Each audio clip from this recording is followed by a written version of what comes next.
ठाकरेंच्या बद्दल कार्याध्यक्ष जेव्हा द्यायची परिस्थिती होती, अभिजित इकडे म्हणून सांगतो, साक्षीदार मी आहे. जेव्हा दिघे साहेबांनी त्यांचं नाव घेतलं, बोले या राज ठाकरेंनी खूप मेहनत केली आहे, त्यांच्याबद्दल पण विचार करा. फटाफट दिघे साहेबांना फोन आले.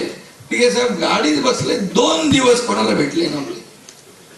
एवढा त्यांचा मानसिक त्यांना जे काही त्रास झाला, त्याच्या मागे कोण आहे?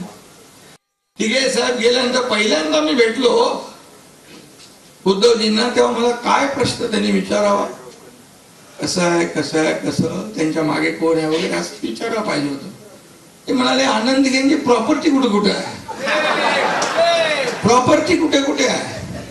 मला त्यांची प्रॉपर्टी, फकीर माणूस, सगळं वाटणारा दोन्ही हाताने, त्या शाखेमध्ये राहणारा, ना त्यांचं घर ना बिल्डिंग, काहीच नाही.